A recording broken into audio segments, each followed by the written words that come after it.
আসসালামু আলাইকুম। সবাই কেমন আছেন? আশা করি সবাই ভালো আছেন। আজ আপনাদের জন্য নিয়ে এসেছি গল্পের ৭ম পর্ব। আশা করি গল্পটি আপনাদের ভালো লাগবে। তাহলে চলুন শুরু করা যাক। আমি ভালোবাসা কাঙ্গাল হতে পারি, কিন্তু মেয়াসক্ত পুরুষ নই। এই বলে আমি নীরাকে ছেড়ে দিলাম। হঠাৎ আমি ডয়ার থেকে কেচি বের করি। কেচিটা হাতে নিয়ে নীরার গা থেকে শাড়ি খুলে নেই। তারপর কেচি দিয়ে শাড়িটা কুচি কুচি করে কেটে ফেলি। নীরা কান্না বন্ধ করে আমার দিকে চোখ বড় বড় করে তাকিয়ে আছে। আমি শাড়িটা কুচি কুচি করে কেটে কেচিটা ছুঁড়ে ফেলে দেই। তারপর জোরে আওয়াজ করে দরজাটা লাগিয়ে চলে গেলাম। নীরা কিছু বলে না। আমার চলে যাওয়ার দিকে তাকিয়ে নীরবে কান্না করতে থাকে। একটু পর আমি রুমে এসে অফিসের জন্য রেডি হই। নীরা তখনও ফুফিয়ে ফুফিয়ে কেঁদেই চলেছে। আমি কিছু না বলে নাস্তা না করে চলে যাই। আমি চলে যাওয়ার পর তিশা আসে রুমে। এসে যা দেখে সে অবাক হয়ে যায়। তিশা বলে, কি হয়েছে ভাবি? কাঁদছো কেন? আর শাড়ি কেটেছো কেন? নীরা কান্না করতে করতে বলে, তোমার ভাই বকেছে। আর তোমার কি ধারণা আমি শাড়িটা কেটেছি? তিশা বলে, অবশ্যই না, কারণ আমি জানি আমার ভাই ছাড়া এ কাজ কেউ করতে পারে না। তো কি হয়েছিল শুনি? নীরা বলে, গোসল করে রুমে এসে শাড়ি পরছিলাম, তখন কোত্থেকে একটা ছেলে আসে।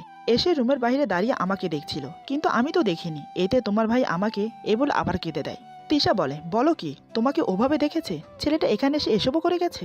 নীরা বলে, আরে আমার শরীরে শাড়ি জড়ানো ছিল, কিন্তু ছেলেটা কে? তিশা বলে, আয়ান ভাইয়া। নীরা বলে, উনি কে? তিশা বলে, কে আবার? তোমার গুন্ডার পেয়ারি জানের বন্ধু, যখন তখন বাসায় চলে আসে, অসহ্য। নীরা বলে, এটা আমার কি দোষ বলো? তোমার ভাই শুধু শুধু আমাকে বকে সবসময়। তিশা বলে, জানোই তো ভাইয়া এমন, এখন বসে কান্না করবে নাকি বাহিরে যাবে? ভাইয়া কিন্তু নাস্তা না করেই অফিসে চলে গেছে। এখন বলো, ভাইয়ের জন্য নাস্তা নিয়ে যাবে? নীরা বলে, আমি একা যাব না, আমাকে আবার বকবে। তিশা বলে, আমি বাবা তোমাদের মধ্যে যেতে পারবো না। কাবাব মে হাড্ডি হবার কোনো ইচ্ছা আমার নেই। আমার কলেজ আছে, যেতেই হবে। নীরা চোখের পানি মুছে বলে, ঠিক আছে যাও, আমি কিছু রান্না করে ওর জন্য নিয়ে যাচ্ছি। তিশা বলে, ঠিক আছে। এই বলে উঠতেই যাবে, ঠিক তখনই আবার বলে, ও হ্যাঁ, আর এই নাও তোমার ফোন, তুমি রাখো, ভাই আমাকে কিনতে দিয়েছিল।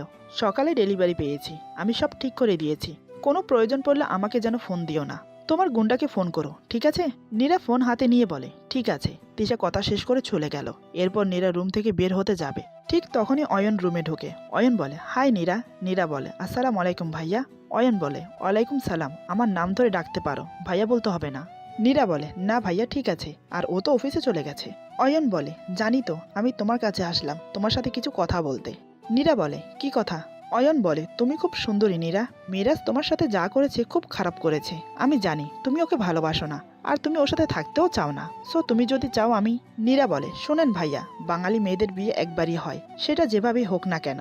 আর মিরাজ আমার সাথে যাই করুক না কেন, সেটা আমি বুঝে নেব। আপনি না ওর বন্ধু, বন্ধু হয়ে বন্ধুর ঘর ভাঙতে আসছেন? দেখুন, এই নিয়ে আপনি আমার সাথে আর কথা বলতে আসবেন না। আপনি জানেন এই কথাগুলো যদি ও জানতে পারে তো কি হবে আপনার? অয়ন বলে, আরে আমি তোমার ভালোর জন্যই কথাটা বললাম। তুমি যদি না চাও তো ঠিক আছে, কিন্তু তোমার মতো নীরা দু চারটা মিরাজের লাইফে আসছে আর গেছে। তুমি ভালো মেয়ে, তাই তোমাকে সাহায্য করতে আসলাম মাত্র। নীরা বলে, সাহায্য করতে আসার জন্য ধন্যবাদ। অয়ন ভাইয়া, ছোট বোন হিসেবে একটা কথা বলি, মনে কষ্ট নেবেন না। এভাবে না দরজা নক না করে ভিতর আসবেন না প্লিজ। আগে মিরাজ একা ছিল, তাই অনুমতি ছাড়াই যখন তখন রুমে প্রবেশ করেছেন, কিন্তু এখন বিবাহিত। ওর সাথে এই রুমে আমিও আছি। এভাবে হুটহাট রুমে প্রবেশ করলে আমি একটু অস্বস্তিতে পড়ে যাই। আমি যদি ভুল কিছু বলে থাকি আপনাকে, তাহলে ছোট বোন হিসেবে মাফ করে দেবেন। এ বলে নীরা রুম থেকে বেরিয়ে গেল। অয়নের কথা শুনে নীরা মনে মনে ভাবে, সত্যিই কি তাহলে আমার কোনো অস্তিত্ব নেই ওর জীবনে? সত্যি কি মিরাজের লাইফে আমার মতো অনেক মেয়ে এসেছে? আবার নীরার মন বলে ওঠে, না না, ও আমাকে খুব ভালোবাসে, ও এসব কাজ করতেই পারে না। কিন্তু ওর বন্ধু মিথ্যা কথা কেন বলবে? নীরা আর ভাবতে পারছে না। সে রান্নাঘরের দিকে যেতে লাগলো। এদিকে মনিরা নীরাকে দেখে মনে মনে ফোন দিয়ে আটতে লাগলো, কি করে নীরার মন বিষিয়ে দেওয়া যায়। হঠাৎ মাথায় একটা বুদ্ধি এলো, তাই সে নীরাকে উদ্দেশ্য করে বলে, আরে ভাবি, একা একা কি এত ভাবছেন? আসেন আমার ফটোগ্রাফ দেখবেন। নীরা মনিরার ভাবি ডাক শুনে চমকে ওঠে। মনে মনে বলে, এই শাকচুনির আবার কি হলো? এতদিন নাম ধরে ডেকেছে, এখন আবার ভাবি বলে ডাকছে, ব্যাপার কি?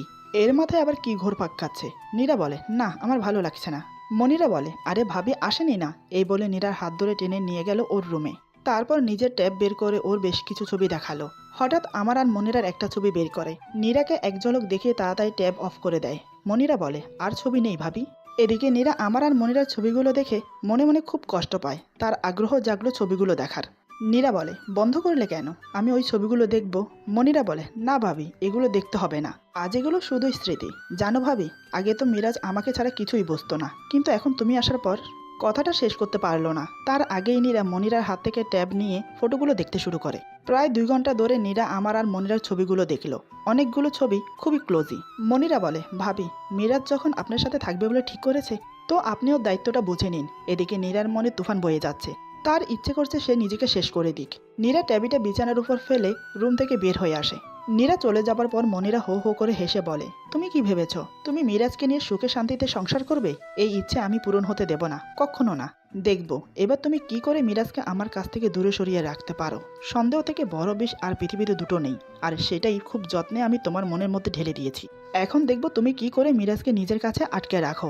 এই বলে আবার মনের আনন্দে হাসতে লাগলো। এদিকে মা নীরাকে দেখে বলে, কি রে মা, এতক্ষণ কই ছিলি? নীরা বলে, এই তো এখানেই। মা বলে, ড্রাইভারকে বলে দিয়েছি, রেডি হয়ে চলে যা। নীরা বলে, কই যাব? মা বলে, দেখো মেয়ের কথা, আরে তুই নাকি খাবার নিয়ে মিরাজের কাছে যাবি। নীরা বলে, মা বলে, আমি সব রেডি করে দিয়েছি, তোদের দুজনের খাবারই দিয়েছি, একসাথে খেয়ে নিস। যা জলদি বের হ, আমার ছেলেটা না খেয়ে বের হয়ে গেছে, আর তুইও না খেয়ে আছিস। নীরা বলে, মামুনি খাবারটা ড্রাইভারকে দিয়ে পাঠিয়ে দিলে হয় না? মা বলে, না হয় না, রাগারাগি করে বের হয়েছে, তুই গেলে রাগ কমে যাবে, জলদি যা তো। নীরা আর কিছু না বলে খাবার নিয়ে বেরিয়ে পড়ে। আজ আর কোনো কিছু নীরার মাথার মধ্যে নেই। অয়ন আর মনিরার কথাগুলোই ওর মাথার মধ্যে ঘুরপাক খাচ্ছে। দেখানো ছবি আর অয়নের কথাগুলো ভাবতে ভাবতে অফিসে চলে আসে। নীরা গাড়ি থেকে নেমে পিয়ের কাছে খাবার দিয়ে বেরিয়ে যায়, তারপর ড্রাইভারকে বলে বাসায় চলে যেতে। এরপর নিজের মনে ফুটফাত দিয়ে হাঁটতে থাকে। এদিকে মনিরা আমাকে ফোন দিয়ে নীরার নামে 7-5 বানিয়ে বানিয়ে বলে, অয়নের সাথে কথাও নাকি বলেছে। এটা শুনে আমার মাথায় যেন বজ্রপাত হলো। রাগের চোটে সামনে থাকা ফাইলটা ছুঁড়ে ফেলে দিলাম। এমন সময় পিয়ে এসে বলে, স্যার আসবো? আমি বললাম, এসো। পিয়ে বলে, স্যার নীরা নামের একটি মেয়ে আপনার খাবার দিয়ে গেছে। এমনি মেজাজ খারাপ ছিল, একটু আগে মনিরা ফোন দিয়ে যা বলে তাতে মেজাজটা খুবই খারাপ ছিল। এখন এটা শুনে নিজেকে আর ধরে রাখতে পারছিলাম না। আমি বললাম, নীরা কই? পিয়ে বলে, উনি তো তখনই চলে গেছে। আমি বললাম, ঠিক আছে তুমি যাও। পিয়ে খাবারের বক্সটা টেবিলের উপর রেখে চলে গেল। আমি তখনই খাবারের বক্সটা ফ্লোরের মাঝে ফেলে দিলাম। আমার রাগ এখন দ্বিগুণ বেড়ে গেছে। আমি বললাম, খুব সাহস বেড়েছে না তোমার? তোমার কত সাহস হয়েছে দেখবো আজ। এই বলে আমি অফিস থেকে বেরিয়ে পড়ি। এদিকে নীরা একা একা যেতে থাকে রাস্তার ফুটপাত দিয়ে। ঠিক তখনই আমার চোখে পড়ে যায়। আমি হঠাৎ গাড়ি নিয়ে নীরার সামনে ব্রেক কষে গাড়ি থামিয়ে দিই। আমাকে দেখে তো নীরাই রীতিমতো ভয় পেয়ে যায়। নীরা মনে মনে বলে, এই শয়তানটা আমার পিছু ছাড়ে না কেন, আল্লাহই জানে। আমি গাড়ি থেকে নেমে নীরাকে টেনে গাড়িতে বসিয়ে দেই। নীরা ভালোভাবেই বুঝতে পারে আজও নীরার কপালে দুঃখ আছে। গাড়িতে বসে আমি নীরার সাথে একটা কথাও বললাম না, কিন্তু নীরা বলে, আচ্ছা একটা কথা বলেন তো, আমার জন্য কি আপনার আর মনিরা আপুর কোনো সমস্যা হচ্ছে, বা আপনার অন্য কোনো সমস্যা হচ্ছে? আমি এই কথা শোনার সাথে সাথে জোরে গাড়ি ব্রেক কষে থামিয়ে দেই। তারপর নীরার দিকে তাকাই। নীরা আমার চোখ দেখে চুপ মেরে যায়। নীরার এই কথাতে আমার রাগ চরমে উঠে যায়। আমি নীরাকে নিয়ে আমার সেই আগের বাড়ির দিকে যাই। এদিকে নীরা রাস্তা চিনতে পেরে চিৎকার করে উঠে বলে, আমি এই বাড়িতে যাব না, আমাকে ওই বাড়িতে নিয়ে চলুন। আমি নীরার কোনো কথা না শুনে জোরে গাড়ি চালিয়ে আগের বাসায় নিয়ে গেলাম। তারপর গাড়ি থামিয়ে নীরার হাত ধরে নামাতে গেলাম। নীরা হাত ছাড়িয়ে নিয়ে নিজে নিজেই নেমে আসে। এতে করে আমার রাগ আরো দ্বিগুণ বেড়ে যায়। আমি এক ঝটকায় নীরাকে কাঁধে তুলে নেই। গাড়ির দরজা জোরে এক লাথি মেরে আটকে দেই। এরপর বাড়ির লক খুলে নীরাকে সেই বেডরুমে নিয়ে বিছানার উপর ধপ করে ছেড়ে দেই। নীরা বলে, আপনি কাজগুলো মোটেই ভালো করছেন না। আপনি এভাবে আমার ভালোবাসা আদায় করতে পারবেন না, আর আমাকে আটকেও রাখতে পারবেন না। আপনি কি মনে করেন আমি বুঝি না মনিরার সাথে আপনার কি চলে? মনিরার কথা শেষ করার আগে আমি নীরার মুখ চেপে ধরে ঠাসি একটা থাপ্পড় মারি। তারপর চিল্লাতে শুরু করি। আমি বললাম, কি বুঝিস তুই, কি বুঝিস বল? আমার আর মনিরার মধ্যে কিছু চলছে, কোন ভিত্তিতে তুই এসব বলছিস? হ্যাঁ, কি দেখেছিস তুই? মনিরার আমার রাত কাটানো দেখেছিস তুই? নীরা বলে, ও যে আপনাকে ভালোবাসে এতে তো কোনো ডাউট নেই। আমি বললাম, ভালো তো আমিও তোকে বাসি, তুই ভালোবাসিস আমাকে? মনিরার সাথে আমার কিছু থাকলে অনেক আগেই ওর সাথে আমার বিয়ে হয়ে যেত। তুই আমার ঘরে থাকতি না, মনিরা থাকতো। নীরা বলে, সেই আমার মতো 2-4টা নীরা আপনার ঘরে নেওয়া কোনো ব্যাপারই না। নীরার কথা শুনে নীরার গাল টিপে ধরে বললাম, তোর সাহস কি করে হয় নিজেকে অন্যের সাথে তুলনা করার? জানে মেরে ফেলবো একদম। বলেই নীরাকে বিছানায় ছিটকে ফেলে দিলাম। আমি আবার বললাম, এতদিন ধরে আমার কাছে আছিস, তোর সাথে এমন কিছু করেছি আমি যাতে তোর মনে হয় আমি 2-4টা নীরা আমার ঘরে আনবো? বল, কিছু করেছি এমন? আমি তোর স্বামী, তোর উপর পুরো অধিকার আমার আছে, তাও তোর কাছে আমি অধিকার চাইতে গেছি? বল। নীরা মনে মনে বলে, সত্যিই তো, ও যাই করুক না কেন, কিন্তু কখনো আমার সম্মান নষ্ট করার চেষ্টাও করেনি, যেখানে 4 দেয়ালের মধ্যে জোর করে আমার সাথে যা ইচ্ছে করতে পারে। আমি এবার নীরার বাহু ধরে দাঁড় করিয়ে দিয়ে শক্ত করে নিজের কাছে টেনে নিই। আমি বললাম, এ চোখে একবার তাকিয়ে দেখো তো নীর পাখি, তোমার উপর আমার ভালোবাসাটা দেখতে পাও কিনা? আমার কথা মতো নীরা আমার চোখের দিকে তাকায়। আমি বললাম, কি দেখতে পাচ্ছ? আমার রক্তে রক্তে নীরা মিশে আছে, আমি কি করে অন্য মেয়েকে? বলেই নীরাকে হালকা করে ধাক্কা দিয়ে একটু দূরে সরিয়ে দিলাম। আমি আবার বললাম, তুমি কখনো বুঝতে পারবে না আমাকে, বুঝবে তখন যখন আমি তোমার পাশে থাকবো না। এই বলে আমি রুম থেকে বের হয়ে যাই। নীরা ধপ করে ফ্লোরে বসে কান্না করতে শুরু করে। একটু পর আমি রুমে আসি। আমি আসতেই নীরা তাকিয়ে দেখে আমার ডান হাত রক্তে ভেসে যাচ্ছে, মনে হচ্ছে কোনো শক্ত কিছু দিয়ে বাড়ি মারা হয়েছে। নীরা দৌড়ে এসে আমার হাত ধরে চিৎকার করে উঠে বলে, এটা কি করেছেন হাতে, পাগল হয়ে গেছেন নাকি? আমি বললাম, কিছু হয়নি জান পাখি, তোমাকে যে হাতে মেরেছি সে হাতকে একটু শাস্তি দিয়েছি। নীরা বলে, ঠাস করে একটা থাপ্পড় দিয়ে তোমার পাগলামো বের করে দেবো আমি। নীরার কথা শোনার সাথে সাথে আমি নীরাকে জড়িয়ে ধরে কান্না করতে থাকি। আমি কান্না করতে করতে বললাম, আমাকে মাফ করে দাও নীর পাখি, আমি তোমার গায়ে হাত তুলতে চাইনি। সকালে তোমার উপর রাগ করে এসে ভালো লাগছিল না। পরে মনিরা ফোন দিয়ে বলেছে তুমি আর অয়ন নাকি রুমের দরজা বন্ধ করে অনেকক্ষণ কথা বলছো। এই কথা শুনে আমার খুব রাগ হয়। আবার যখন তুমি অফিসে এসে আমার সাথে দেখা না করে চলে আসো আর ড্রাইভারকে না নিয়েই, তখনও আমার বেশি রাগ হয়নি। কিন্তু তুমি যখন মনিরার কথা বললে তখন আমি নিজেকে কন্ট্রোল করতে পারিনি। তুমি বোঝো না আমি তোমাকে কত ভালোবাসি। তুমি ছাড়া আমি কিভাবে থাকবো বলো, সবসময় আমি টেনশনে থাকি। এই হয়তো তুমি আমাকে ছেড়ে চলে যাবে, আমি আর এই টেনশন নিতে পারছি না। যদি যেতে হয় আমাকে মেরে ফেলে চলে যাও। আমি তোমাকে সত্যি ভালোবাসি নীর পাখি। আমার মুখে এসব শুনে নীরার কাছে সব পরিষ্কার হয়ে গেছে। নীরা মনে মনে বলে, ও তার মানে এসব মনিরার কাজ। আমি কি করে ভুলে গেলাম মনিরার কথা। শাকচুন্নি, তোকে আমি দেখে নেব। এই ভেবে আমাকে বলে, চুপ, আর একটা কথাও নয়, ওঠো ওঠো বলছি। এই বলে আমাকে বিছানায় বসিয়ে দেয়। তারপর আমার হাত কোলের মধ্যে নিয়ে ব্যান্ডেজ করতে থাকে। নীরার মুখের ভাব এমন যে মনে হচ্ছে ব্যথা আমার না নীরার হচ্ছে। নীরা আমার হাত ব্যান্ডেজ করে ফ্রেশ হতে ওয়াশরুমে চলে গেল। কিছুক্ষণ পর একটা টাউল ভিজিয়ে এনে আমার হাত মুখ মুছে দেয়। এরপর এক গ্লাস পানি এনে আমাকে দেয়।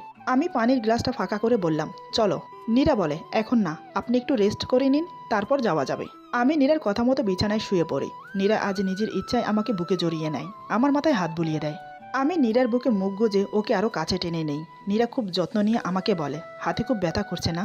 আমি ওর মুখের দিকে তাকিয়ে বললাম, আমি যখন তোমাকে মারি তখন তোমার খুব লাগে না? নীরা বিরক্তি সূচক চোখ বন্ধ করে আবার আমার দিকে তাকিয়ে বলে, এটা কিন্তু আমার প্রশ্নের উত্তর হলো না। আমি বললাম, জানি, কিন্তু তুমি বলো না তোমার ব্যথা করে না? তখন তোমার কষ্ট হয় না? আমার উপর রাগ ওঠে না? নীরা বলে, হ্যাঁ, রাগও হয়, কষ্টও লাগে, ব্যথাও লাগে, তবে এই বলে আবার চুপ হয়ে যায়। আমি বললাম, তবে কি নীর পাখি? নীরা বলে, কিছু না, সময় হলে জানতে পারবে, এই বলে আবার চুপ হয়ে যায়। আমি কিছু না বলে ওর কপালে চুমো খেলাম। নীরা বলে, আপনি তো আমার জানা মতে কপালে কখনো কিস করেননি। যখন দেখেছি তখন শুধু আমার ঠোঁটে, আজ হঠাৎ কপালে? আমি বললাম, সব কিছুতে এত কৌতূহল কেন তোমার জানার? নীরা বলে, বারে, আপনি একটার পর একটা ধামাকা দেখিয়ে যাবেন আর আমি কি শুধু চেয়ে চেয়ে দেখব? সত্যি বলতে ওর কথায় আমি না হেসে পারলাম না। নীরা অপলক নয়নে আমার দিকে তাকিয়ে আছে। এমন প্রাণবন্ত হাসি আমার মুখে সে কখনো দেখেনি। নীরা বলে, আপনি কি জানেন হাসলে আপনাকে খুব ভালো লাগে, সবসময় হাসি খুশি থাকতে পারেন না? আমি হাসি থামিয়ে বললাম, তার জন্য যে তোমার ভালোবাসার প্রয়োজন। তোমার ভালোবাসা দিয়ে যেদিন আমার সব দুঃখ মুছে দেবে, যেদিন তুমি আমাকে আপন করে নেবে, সেদিন না হয় আমি তোমার জন্য হাসবো। আচ্ছা, তুমি না জানতে চেয়েছো আমি কেন কপালে চুমো খেলাম? আসলে কপালে চুমো খেলে ভালোবাসা বাড়ে। নীরা বলে, ও। এই বলে আমি আবার ওকে কাছে টেনে ওর কপালে অনেকগুলো চুমো খেলাম। নীরা চোখ বন্ধ করে উপভোগ করছে। এবার আমি ওর বন্ধ চোখে আলতো করে কিস করলাম। তাতে নীরা আমার শার্ট খামচে ধরে, কিন্তু আমাকে বাধা দেয় না। এবার আমি ধীরে ধীরে ওর ঠোঁটে কিস করি। ওর ঠোঁট জোড়া নিজের ঠোঁটের দখলে নিয়ে নেই। হঠাৎ ওকে ছেড়ে দিয়ে বললাম, অনেক রেস্ট হয়েছে, এবার চলো। এরপর আমরা দুজন গিয়ে গাড়িতে বসি। নীরা বলে, আমরা কি বাসায় যাচ্ছি? আমি বললাম, না নীর পাখি, আগে রেস্তোরাঁয় গিয়ে কিছু খেয়ে নেই তারপর। নীরা বলে, বাসায় গিয়ে মামনির হাতে রান্না খেলে হয় না? আমি বললাম, ঠিক আছে। নীরা বলে, আপনাকে একটা কথা বলি? আমি বললাম, আগে তুমি করে বলো। নীরা বলে, বলার সময় হলে বলবো, তো কথাটা কি বলবো? আমি বললাম, হ্যাঁ নীর, বলো। নীরা বলে, আপনি মামনিকে মা বলে ডাকেন না কেন? উনি আপনাকে কত ভালোবাসে জানেন? আমি নীরার কথা শুনে চুপ করে রইলাম। নীরা বলে, মানুষের জীবনে অনেক কিছু ঘটে জানেন, যা মানুষের কল্পনার বাইরে। আম্মু জান্নাতবাসী হয়েছে, আম্মুর বদলে আপনি আরেকটা মা পেয়েছেন। মায়ের মূল্য আপনার থেকে কেউ বেশি বোঝে না। এখন মায়ের মূল্য দিচ্ছেন না, এমন না হয় মামুনিও আম্মুর মতো। নীরার পুরো কথা শেষ হবার আগে আমি বললাম, আহ নীর পাখি, এসব বলো না তো। নীরা বলে, আমি একটা মাকে দেখছি যার চোখে নিজের ছেলেকে কাছে না পাওয়ার যন্ত্রণা নিয়মিত জ্বলছে। ছেলের মুখে মা ডাক শোনার জন্য ব্যাকুল, আর এদিকে ছেলেকে দেখছি সব বুঝেও না বুঝার ভান করে প্রতিনিয়ত তার মাকে কষ্ট দিয়ে যাচ্ছে। আমি বললাম, আমাকে কি করতে বলছো? নীরা বলে, প্লিজ অন্তত আমার জন্য হলেও মামনির সাথে স্বাভাবিক আচরণ করুন। আমি বললাম, চেষ্টা করব। নীরা বলে, থ্যাঙ্কস। আমি বললাম, নীর পাখি? নীরা বলে, আমি বললাম, সরি। নীরা বলে, কেন? আমি বললাম, তোমার গালে আমার আঙ্গুলের ছাপ বসে আছে, তার জন্য। নীরা বলে, আমি বললাম, আমাকে মাফ করে দাও নীর পাখি। নীরা বলে, ঠিক আছে। আমি বললাম, নীর পাখি? নীরা বলে, আমি বললাম, আমাকে ছেড়ে কখনো যাবে না তো? আমার কথা শুনে নীরা চুপ। আমি বললাম, থাক, তোমাকে উত্তর দিতে হবে না, কিন্তু শুনে রাখো, বেঁচে থাকতে তোমাকে আমি আমার কাছ থেকে যেতেই দেব না। আর যদি তেমন কোনো প্ল্যান করো তো আমাকে মেরে ফেলে যেও, কারণ তোমাকে ছাড়া আমি বেঁচে থেকেও মরে যাব। এভাবে মরার থেকে তোমার হাতে মরে আমি শান্তি পাবো। এই কথা শুনে নীরা রেগে গিয়ে বলে, চুপচাপ গাড়ি চালান। তারপর মনে মনে বলে, এই ছেলেটা মরার কথা কেন বলে, ইচ্ছে করছে কানের নিচে মেরে দেই। আমি বললাম, আমরা চলে আসছি নীর পাখি। এই বলে আমরা দুজন গাড়ি থেকে নেমে আসি। বাড়ির ভিতরে প্রবেশ করতেই মা, বাবা আর তিশার মুখোমুখি হতে হলো। আমাদেরকে কিছু বলার সুযোগ না দিয়ে সবাই অস্থির হয়ে পড়লো আমার হাতের ব্যান্ডেজ নিয়ে। মা কান্না করতে করতে বলে, কি হয়েছে তোর বাবা, হাতে ব্যান্ডেজ কেন? আমি বললাম, কিছু হয়নি মামনি, গাড়ির সাথে লেগে হালকা কেটে গেছে। আমার কথা শুনে সবাই আমার দিকে হাঁ করে তাকিয়ে থাকে। এদিকে নীরা ইশারায় তিশাকে হাত দিয়ে বেস্ট লাইক দেখালো, কারণ আমি আজ সবার সামনে মাকে মামনি বলে ডেকেছি। আমি ব্যাপারটা বুঝে চুপচাপ রুমে চলে গেলাম। নীরাও আমার পিছু পিছু চলে আসে রুমে। কিন্তু মনিরা ব্যাপারটা দেখে বেশ থতমত খেয়ে যায়। সে মনে মনে ভাবে, কি হলো এটা, আমার প্ল্যানটা এভাবে নষ্ট হয়ে গেল কিভাবে? সবকিছুই উল্টা হচ্ছে। মিরাজ ওর মায়ের উপর দুর্বল হতে শুরু করেছে। এটা আর বেশি দূর এগোতে দেওয়া যাবে না, নয়তো আম্মুর প্ল্যান সব ভেস্তে যাবে। আমি জানি এসব হচ্ছে নীরার জন্য, তোকে আমি ছাড়বো না নীরা, এই বলে রুমে চলে গেল। আমি আর নীরা রুমে এসে ফ্রেশ হয়ে নিলাম, তারপর দুজন একসাথে খেতে গেলাম। এদিকে নীরা আজও এসে দেখে সেদিনের মতো মনিরা আর তিশার পাশে চেয়ার ফাঁকা আছে। আমি বসার জন্য এগিয়ে যেতেই নীরা আমার হাত ধরে ফেলে। নীরা তিশাকে বলে, টিসু কষ্ট করে উঠে মনিরাপুর কাছে এসে বসবে প্লিজ। তিশা নীরার মুখে টিসু ডাক শুনে সে কি খুশি, সে আনন্দেই বলে, কেন নয় ভাবি, অবশ্যই, আমি তো সর্বদা তোমার সেবায় নিয়োজিত, এই নাও বসে পড়ো। তিশা উঠে গেলে নীরা আমার হাত ধরে বসিয়ে দিয়ে আমার পাশের চেয়ারে বসে পড়ে।